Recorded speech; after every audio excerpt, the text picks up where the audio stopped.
The day Ethan Blackwood fired me should have been the end of our story. Instead, it became the reason the entire city started talking about us. I still remember the silence that followed.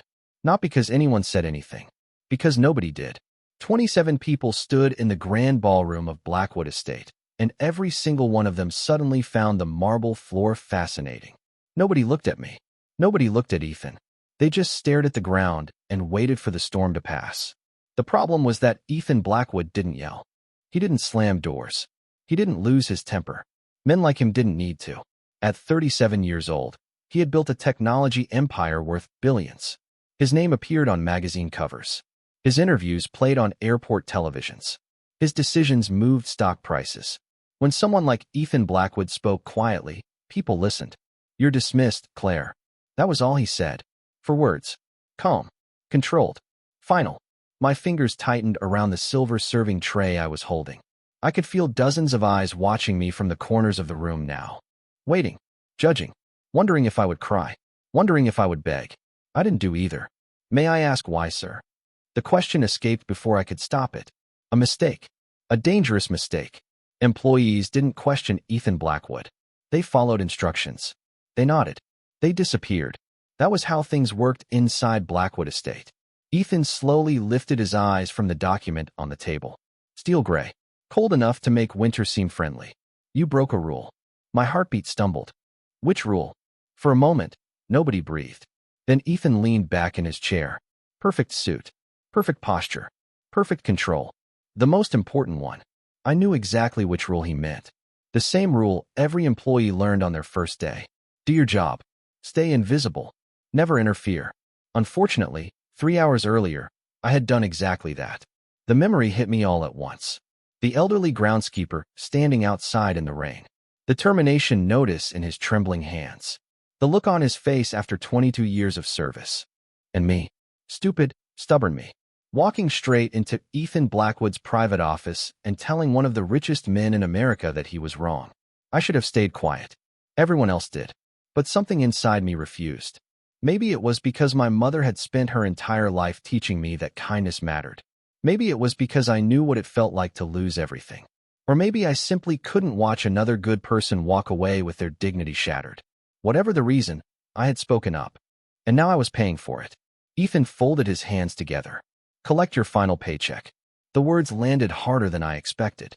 Not because I loved the job. I didn't. Being a live-in estate attendant wasn't exactly a childhood dream. But I needed the income, the health insurance, the stability, the tiny apartment I was saving for. I swallowed carefully. Understood. Then something unexpected happened.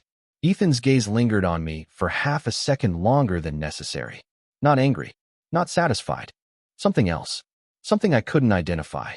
It vanished so quickly I wondered if I imagined it. "Goodbye, Claire." I nodded once, turned around, and walked toward the massive doors without looking back. What I didn't know then was that Ethan Blackwood was watching me leave. What I didn't know was that less than 24 hours later, he would do something nobody in his company had ever seen before. And what I definitely didn't know was that getting fired was only the beginning of the story. 3 months earlier, I arrived at Blackwood Estate with 2 suitcases, 1 borrowed sedan, and exactly $412 left in my checking account. The estate appeared at the end of a winding private road lined with towering oak trees that looked older than the country itself. I remember gripping the steering wheel a little tighter as the iron gates opened automatically. The place did not look like a home. It looked like something from a magazine spread about impossible wealth. Stone walls, massive windows, perfect gardens stretching across acres of land. Even the fountain in the circular driveway probably cost more than every car I had ever owned combined. My stomach twisted. People like me did not belong in places like this. I parked beside a row of staff vehicles and climbed out. The early morning air smelled like freshly cut grass and rain. Somewhere in the distance, birds sang from the trees. Everything felt peaceful. Too peaceful. The kind of silence money could buy. A woman in her 60s approached me before I reached the front entrance. She wore a navy uniform and carried herself with the confidence of someone who had been there for years. "You must be Claire Bennett." I smiled nervously. "That is me. I am Margaret, head of household operations. Follow me." I quickly grabbed my bags and hurried after her. The interior was somehow even more intimidating. Marble floors reflected sunlight pouring through enormous windows. Paintings lined the walls. Fresh flowers sat on polished tables. Every surface looked flawless. Every detail looked expensive. Margaret seemed unimpressed by all of it. You will learn quickly that Mr. Blackwood values efficiency. Her voice echoed softly through the hallway. He does not tolerate gossip. He does not tolerate mistakes. And he absolutely does not tolerate unnecessary interruptions. I nodded. Understood. Good. We stopped outside a small office near the staff wing. Margaret opened a folder and handed me several pages. These are the house rules. I glanced down. The list seemed endless. Dress code requirements, communication procedures, schedules, security protocols.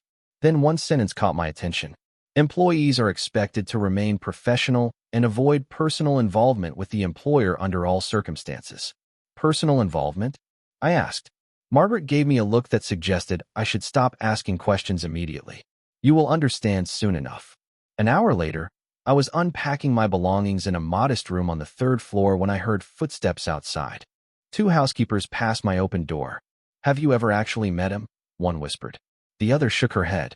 Only once. What was he like? Exactly what everyone says. I leaned slightly closer. Meaning? The older woman lowered her voice even further. Cold. They continued walking before I could hear more. Cold. The word stayed with me throughout the day. By dinner, I had memorized half the estate layout and completed orientation. Yet I still had not seen Ethan Blackwood. It felt strange. The entire property revolved around him. Hundreds of people worked for him. His photographs appeared in magazines. His name appeared everywhere. Yet the man himself remained invisible. That changed at precisely 8:17 that evening.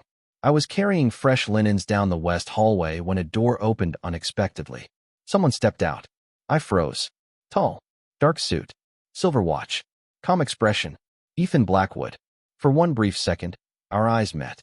Mine widened. His did not. Then he walked past me without saying a single word. As though I were part of the furniture. As though I did not exist at all. And strangely enough, that hurt more than I expected. For the next several weeks, I became exactly what Blackwood Estate expected me to be. Invisible. I woke up before sunrise. Worked until evening. Memorized schedules, preferences, delivery routes, and room assignments. I learned which flowers were replaced every Tuesday and which paintings required special cleaning products. I learned that the estate employed more than 30 full-time staff members. Most importantly, I learned that Ethan Blackwood moved through the property like a ghost everyone could feel but rarely see. Some days I caught brief glimpses of him crossing the courtyard with a phone pressed to his ear. Other days I saw him leaving before dawn in a black sedan while the rest of the world still slept. Yet despite living under the same roof, we barely exchanged a dozen words. I told myself that was a good thing. The less attention I attracted, the safer my job would be. Unfortunately, life rarely listens to plans. One rainy Thursday afternoon, I was helping organize inventory records in the service office when I noticed Harold sitting alone near the maintenance entrance. Harold managed the gardens. He was 70 years old, soft-spoken, and somehow remembered every employee's birthday. During my first week, he had carried one of my suitcases upstairs after noticing me struggling. He reminded me of my grandfather. Usually, Harold smiled at everyone. That day he looked defeated. His shoulders slumped. His hands trembled slightly as he stared at a piece of paper. Harold, I asked gently, everything okay? He forced a smile that did not reach his eyes. Just one of those days.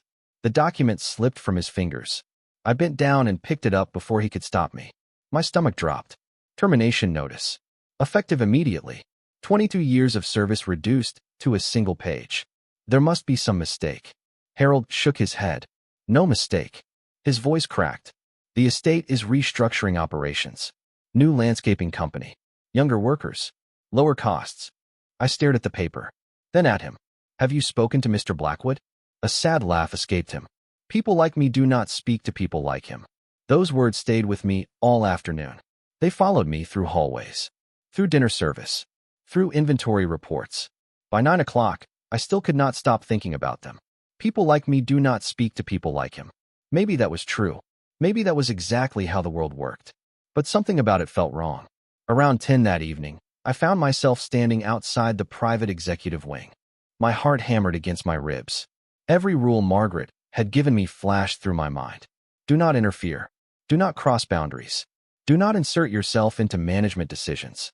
I should have turned around. Instead, I knocked. Silence. Then a calm voice from inside. Come in. The office was larger than my entire apartment back home. Floor-to-ceiling windows overlooked the dark estate grounds. Ethan sat behind a massive desk illuminated by a single lamp. He looked up slowly. Surprise flickered across his face. Claire. Just hearing him say my name felt strange. Sir, I need to speak with you. His expression became unreadable. About what? I swallowed hard. Every instinct told me to leave. Instead, I stepped forward. About Harold. For several seconds, Ethan said nothing. Rain tapped softly against the enormous windows behind him. The grandfather clock near the bookshelf marked each passing moment with quiet precision. I suddenly became aware of how ridiculous I must have looked. A household employee standing in the office of a billionaire at 10 o'clock at night, preparing to challenge a decision that was none of her business. Ethan set down the pen in his hand.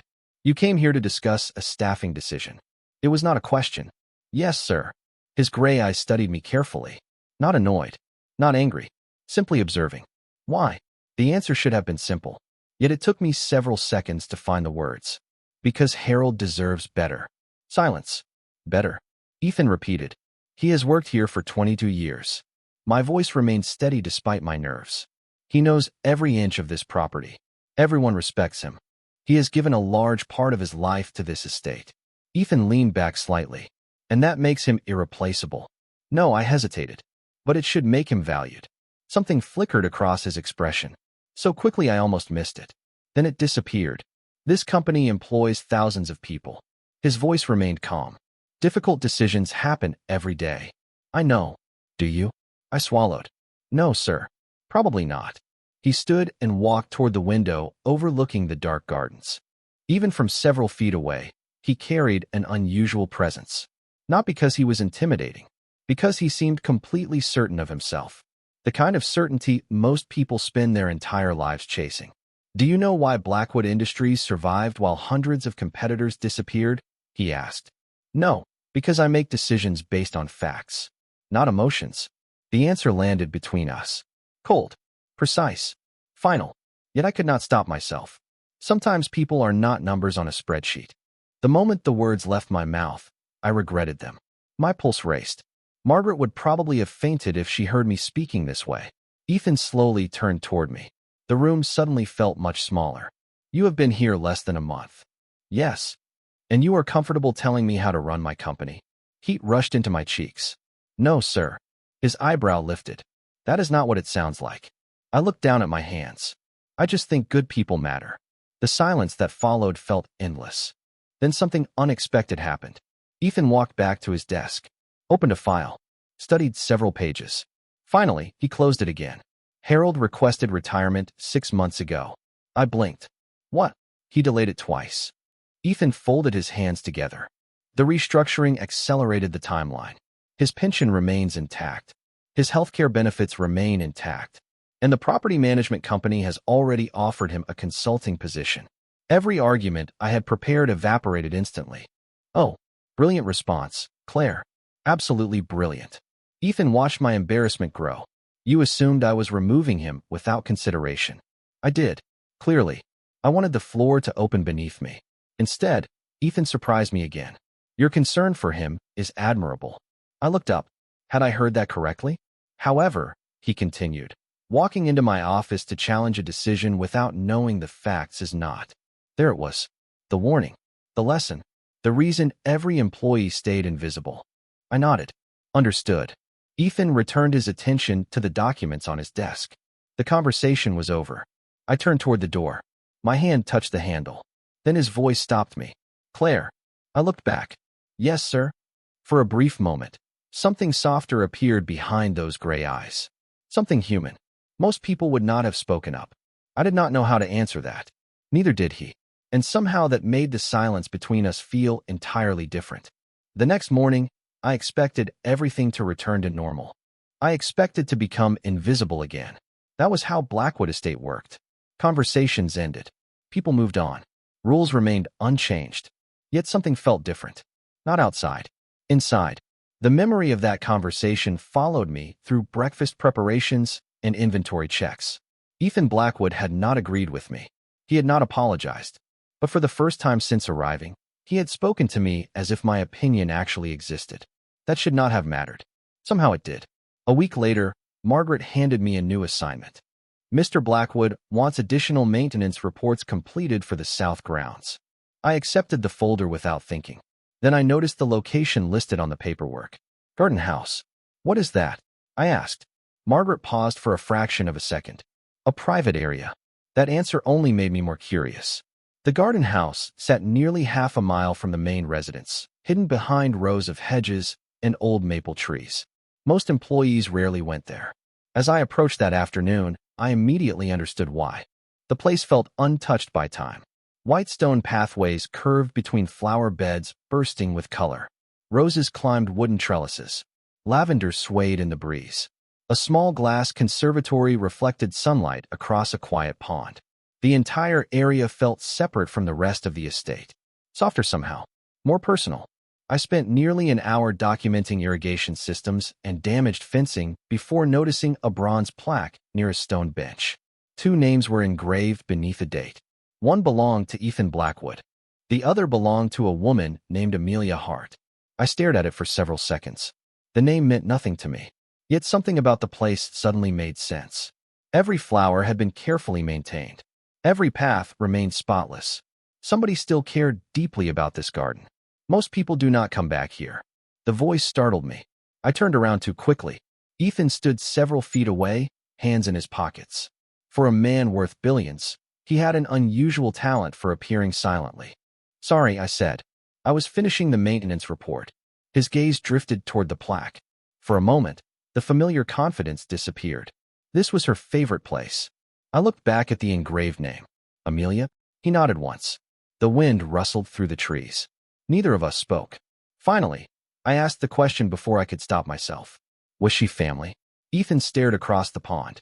No, just one word. Yet something inside it felt heavy. Like a door closing. I immediately regretted asking. I am sorry. Why? His eyes shifted toward me. Because I brought up something painful. Ethan considered that. Then, surprisingly, he gave a small shake of his head. Most people avoid mentioning her entirely. Maybe they are trying to be respectful. Maybe. The silence returned. Not uncomfortable this time. Just quiet. Honest. After a while, I gathered my paperwork and prepared to leave. As I stepped onto the pathway, Ethan spoke again. The roses near the east wall need replacing. I looked back. I noticed that. Amelia planted those herself. Something about the way he said it made my chest tighten. Then we should save them if we can. For the first time, I thought I saw the faintest hint of a smile touch his face. It disappeared almost immediately, but it was there, and somehow that felt far more important than either of us understood. After that afternoon, something subtle shifted between us. Not enough for anyone else to notice. Not enough to change the rules of Blackwood Estate. But enough that I stopped seeing Ethan Blackwood as a name on magazine covers and started seeing the man behind it. The change happened gradually. A brief conversation near the library. A question about the garden. A quiet nod when our paths crossed in the hallway. Small things. Easy to miss. The estate continued moving with its usual precision. Deliveries arrived. Meetings happened. Schedules remained packed. Yet beneath all of it, life carried on in ways that spreadsheets could never measure. One Friday morning, I found Lily sitting alone in the staff cafeteria. Lily worked in housekeeping. She was 23, recently married, and usually the happiest person in the building. That day she looked exhausted. Her eyes were red. The untouched coffee in front of her had already gone cold. Lily, I asked softly, are you okay? She forced a smile. Just tired. It was the same answer people always gave when they did not want to talk. I sat beside her anyway. Eventually the truth came out. Her husband had been hospitalized with a severe case of pneumonia. He was recovering, but he would be unable to work for several weeks. Medical bills were piling up. Rent was due in 5 days. Fear had settled into her voice like a permanent weight. We will figure it out, I said. How? She whispered.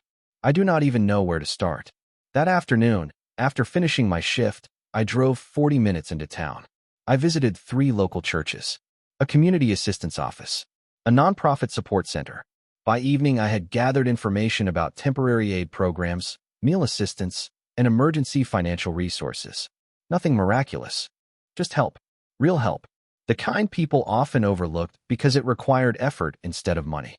When I handed the folder to Lily the next morning, tears immediately filled her eyes. "Claire, do not thank me yet," I said. "You still have paperwork to fill out." She laughed for the first time all week. The sound felt like sunlight. What I did not realize was that someone had been watching the entire exchange. 2 days later, I was organizing supply orders in the West office when Ethan appeared in the doorway. "You spent your day off helping an employee find assistance programs." It was not a question. I looked up from the paperwork. "How do you know that?" "People talk." His expression remained unreadable. "Why?" I blinked. "Why what? Why spend your personal time solving someone else's problem?" The question surprised me. Not because he asked it. Because he genuinely seemed curious about the answer. Because she needed help. "There was no benefit to you." "Not everything needs a benefit." Ethan studied me quietly. "Interesting." I laughed softly. "That sounds like something a billionaire would say." To my shock, the corner of his mouth almost moved. Almost. "And what does that mean?" "It means most people spend their lives trying to gain something."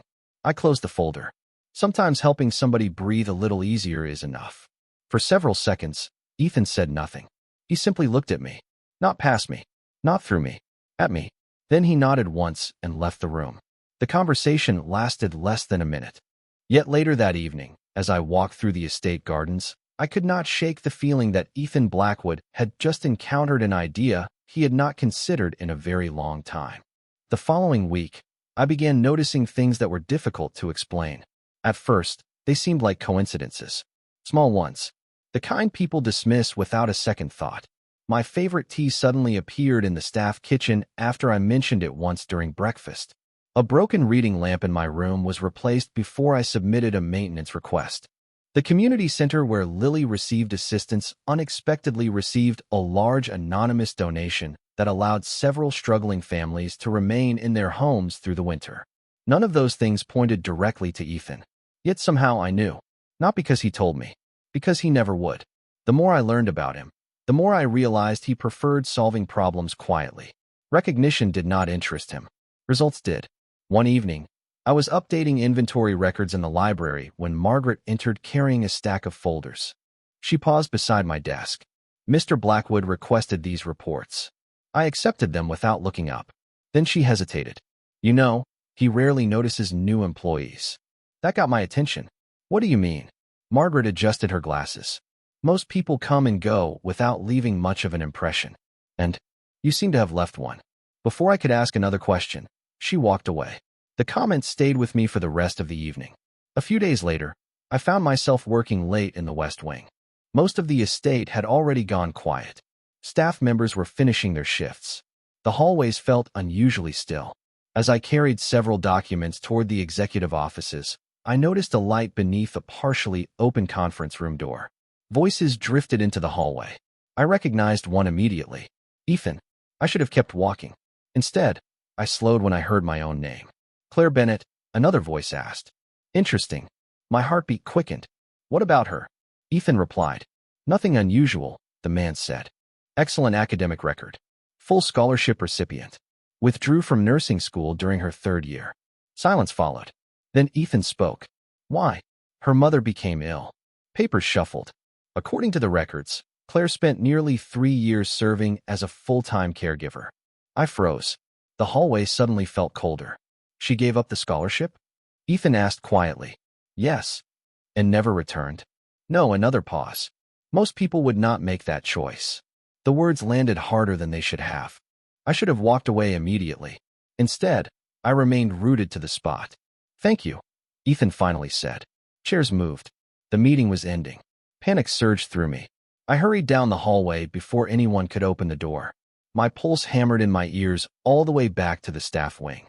Once inside my room, I sat on the edge of the bed staring at the floor. Ethan had investigated me. The realization should have made me angry.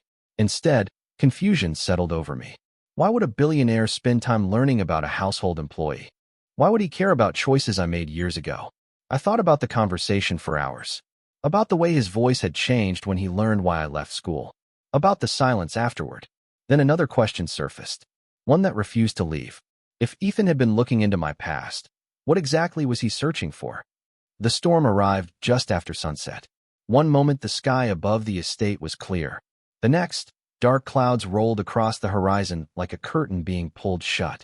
By 8 o'clock, rain hammered against the windows hard enough to drown out conversation. Lightning flashed across the grounds, turning the gardens silver for brief moments before darkness swallowed everything again. Most of the staff had already retreated indoors. I was finishing inventory updates when Margaret appeared in the doorway. The conservatory windows need to be checked before the weather gets worse. I glanced toward the storm outside. Tonight? Unfortunately, yes. 20 minutes later, I found myself walking toward the glass conservatory near the garden house. Rain soaked the pathways. Wind rattled branches overhead. The entire estate seemed transformed by the storm. Wilder, less controlled. I reached the conservatory and immediately noticed one of the side panels had not been fully secured. Water leaked through the frame. I hurried inside and began fastening the locks. The glass walls trembled slightly whenever thunder rolled across the property. After several minutes, a particularly bright flash illuminated the room. I turned instinctively. Someone stood near the opposite entrance. Ethan. His jacket was damp from the rain. His dark hair looked slightly disheveled for the first time since I had known him. Somehow that made him seem less like a billionaire and more like an ordinary man caught in a storm. "You should not be out here," he said. "Neither should you." For a second, I thought he might argue. Instead, a faint smile appeared. "Fair point." Thunder cracked overhead. The lights flickered once, twice. Then the entire conservatory went dark. I froze. Silence followed except for rain drumming against the glass roof. "Wonderful," Ethan muttered. "Please tell me the estate has backup generators." "It does." Another flash of lightning briefly illuminated his face. "Apparently, they are not working yet." We both laughed softly. The sound surprised me. Not because I laughed. Because he did. Minutes passed. Neither of us seemed eager to step back into the storm. Eventually, Ethan settled onto a nearby bench. "How long were you a caregiver?" The question caught me off guard. I knew immediately what he was referring to. 3 years. His gaze remained fixed on the rain. "That is a long time." It felt longer. "Do you regret it?" I thought about that carefully. About hospital rooms, long nights, missed opportunities, dreams placed on hold. No, my answer came quietly, but honestly. I regret losing my mother. I do not regret being there. Lightning flashed again. Ethan remained silent for several seconds. Most people would have chosen differently. Maybe. I looked toward the rain-covered glass. But she spent her entire life showing up for me. Leaving was never really an option. Something shifted in his expression. Not visibly. Emotionally. Like a memory had surfaced. Amelia used to say something similar. The mention of her name felt different this time. Less guarded. More real. What happened? The question slipped out before I could stop it. Ethan stared into the darkness beyond the glass walls. His voice became almost a whisper. "I spent years believing success could solve every problem." Another pause. I was wrong. Thunder echoed in the distance. Neither of us spoke. Yet for the first time since arriving at Blackwood Estate, the silence between us no longer felt like a wall. It felt like a bridge.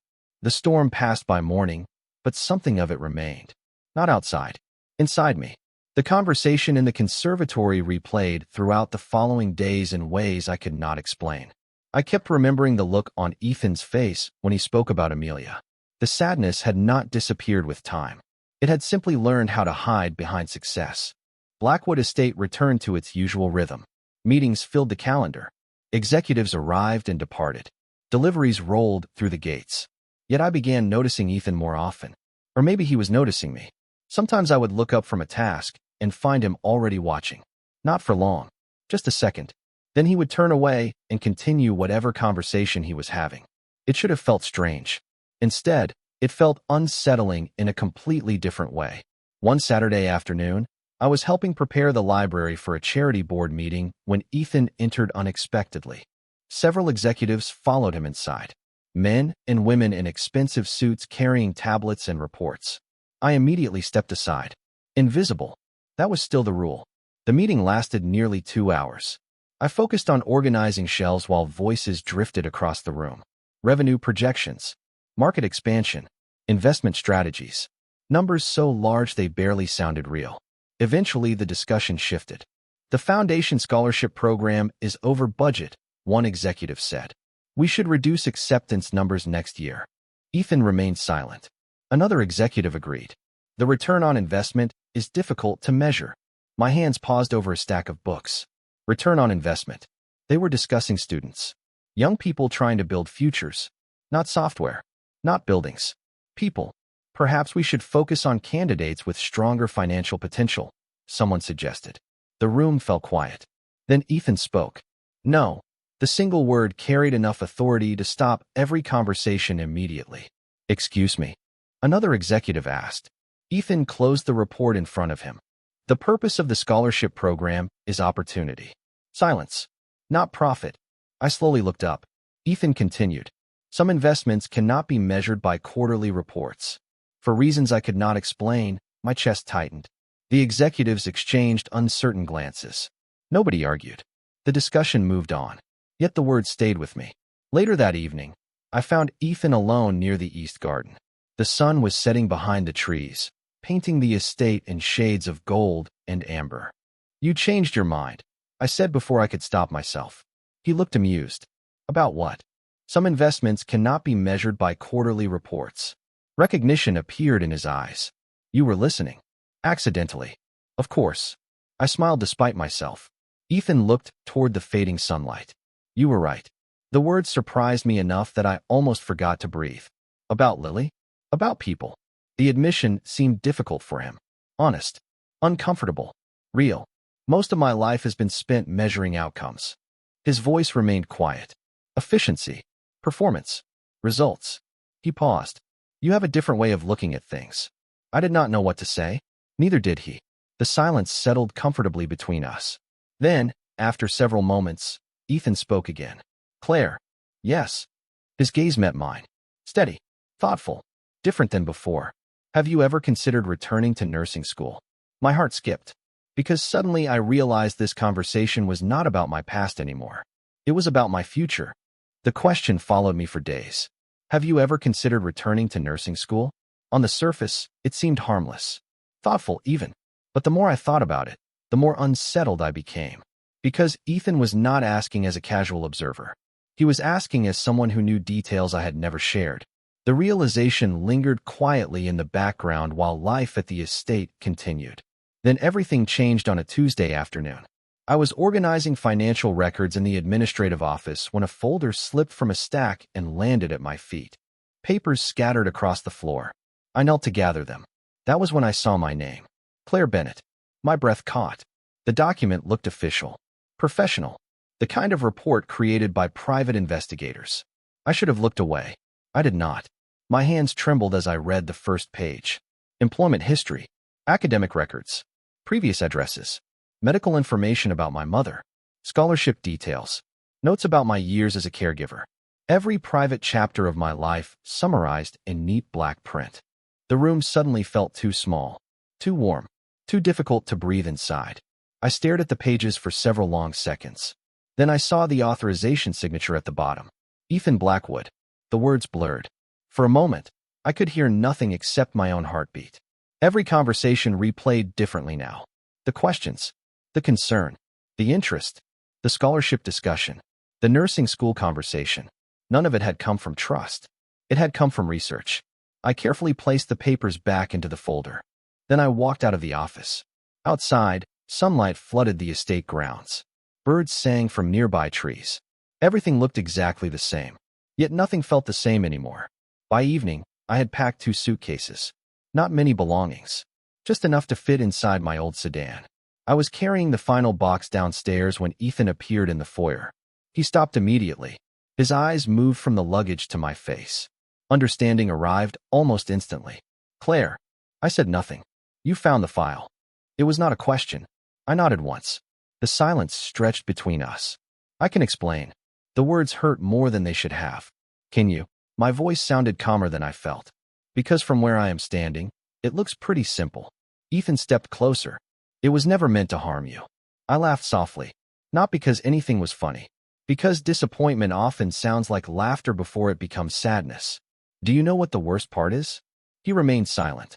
I thought you saw me. My throat tightened. Not my resume. Not my history. Me. Something changed in his expression. Regret. Real regret. But it came too late. Claire, you had every detail of my life. I shook my head slowly. And somehow you still asked questions like we were getting to know each other. The words landed harder than I intended.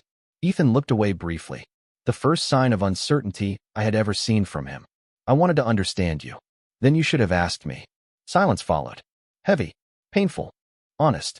Finally, I picked up my suitcase. Goodbye, Ethan. For the first time since I had arrived at Blackwood Estate, he looked completely powerless. And for the first time since I met him, I walked away without looking back. The apartment felt smaller than I remembered. Not because it had changed.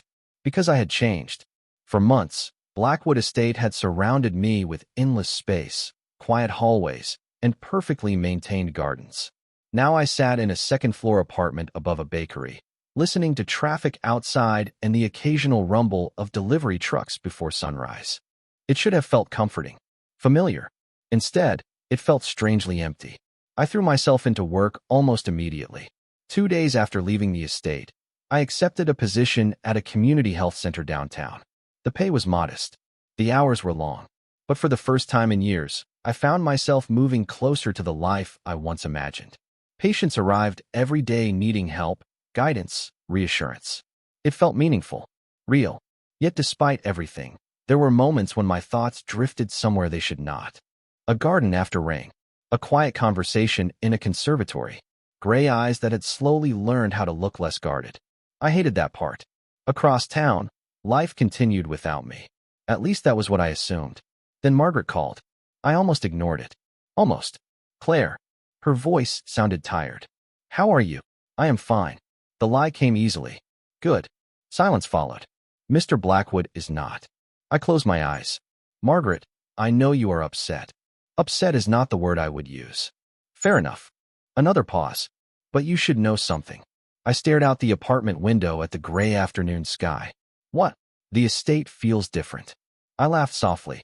I am sure Blackwood Estate will survive without one employee. That is not what I mean. Her voice lowered.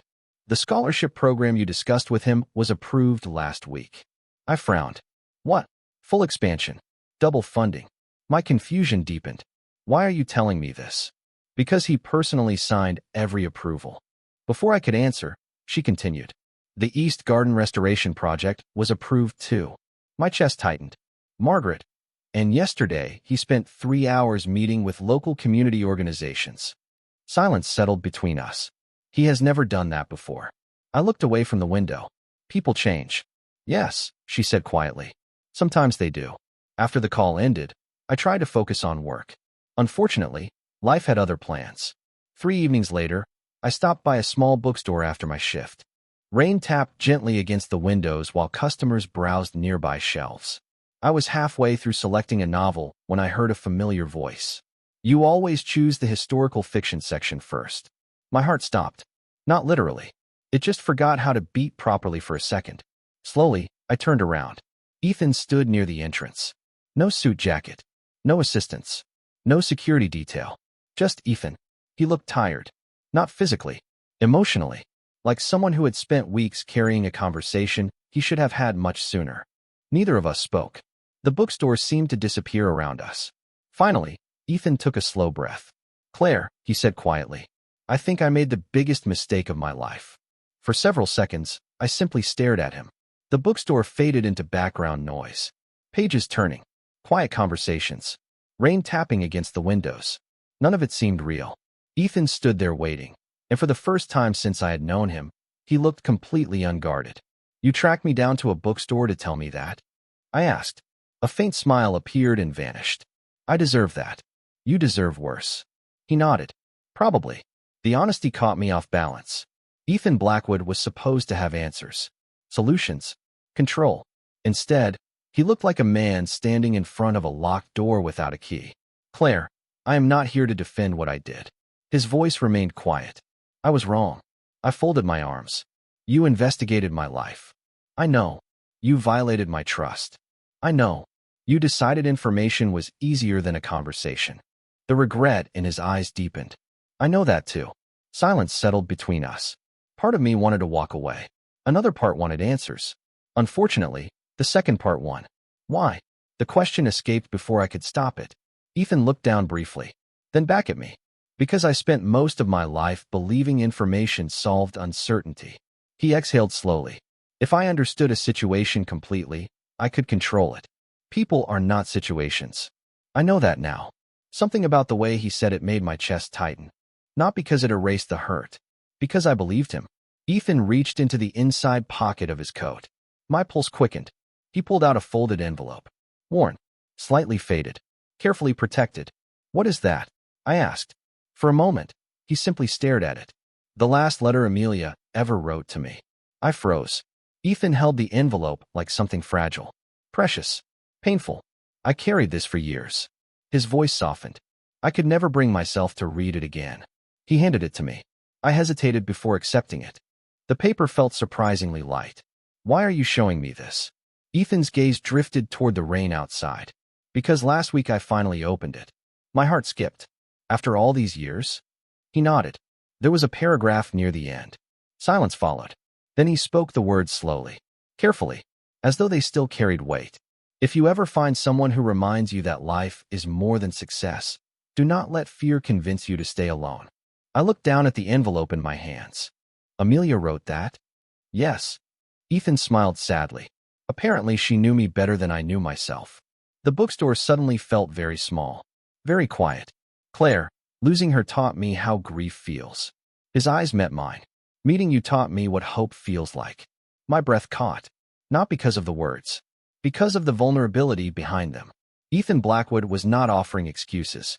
He was offering truth. Raw and imperfect and frighteningly sincere. I cannot change what I did, he said softly. But if there is any chance at all to earn back your trust, I will spend however long it takes trying. Outside, rain continued falling against the glass. Inside, my heart suddenly felt far less certain than it had 5 minutes earlier. I did not answer him that night. Not because I did not hear the sincerity in his voice. Not because I doubted the truth of what he was saying. I simply needed time. Trust is not rebuilt in a single conversation. It is rebuilt in choices. In patience. In consistency. Over the following weeks, Ethan respected that. He did not overwhelm me with grand gestures. He did not send expensive gifts. He did not try to buy forgiveness. Instead, he did something far more difficult. He showed up. Sometimes it was a short message asking how my day had gone. Sometimes it was a cup of coffee waiting for me after an exhausting shift at the clinic. Sometimes it was nothing more than a quiet walk through the city while autumn leaves drifted across the sidewalks around us. Little by little, the walls between us began to lower. One Saturday afternoon, Ethan asked if I would visit the estate one last time. I hesitated. Then I agreed. The moment the gates opened, memories rushed back. The long driveway. The gardens. The fountain. Everything looked exactly as I remembered. Yet somehow it felt different. Warmer. Less intimidating. Ethan led me through the grounds without explaining where we were going. Eventually we reached the garden house. The place Amelia had loved. The place where so many conversations had quietly changed both of us. The roses along the east wall were blooming again. Bright. Healthy. Beautiful. I smiled despite myself. You saved them. Ethan looked at the flowers. No, his gaze shifted toward me. You were right. We saved them. The words settled gently between us. Then he handed me a small envelope. My heart immediately recognized the familiar feeling of uncertainty. What is this? I asked. Open it. Inside was a letter. Not a contract. Not financial paperwork. Just a letter. I unfolded it carefully. The first line stole my breath. Acceptance notice. My eyes widened. I kept reading. Then read it again. Nursing school. Full reinstatement. Flexible scheduling. Scholarship support. Every obstacle that had once stood in my way had been removed. Tears blurred the page. Ethan, his expression remained calm. You earned every bit of that yourself. I only helped connect a few conversations. I looked at him. Really looked at him. The billionaire. The man who once believed every problem could be solved with information and control. The man standing before me now looked completely different. Not weaker. Stronger. Because vulnerability had replaced certainty. Humanity had replaced distance. Why? I whispered. Ethan smiled softly. Because years ago you gave up your future to care for someone you loved. His eyes never left mine. And because the world needs the person you were meant to become. Silence followed, the kind that says more than words ever could. Then Ethan took a slow breath. I spent most of my life building companies. His voice remained steady. Building wealth. Building success. Building walls. Another pause. Then you walked into my life and taught me something I should have learned a long time ago. My heartbeat quickened. What is that? His smile deepened. That a home is not a place. The wind moved gently through the garden around us. It is a person. Tears filled my eyes before I could stop them. And for the first time, I stopped running from what had been growing between us all along. Months later, people would ask how a billionaire and a former estate employee ended up together. They expected some dramatic answer, some extraordinary moment. The truth was much simpler. Love did not begin when he noticed me. It began when he learned to see me. And in the end, the greatest thing Ethan Blackwood ever risked was not his fortune, his reputation, or his success. It was his heart. And somehow, that became the safest place either of us had ever found.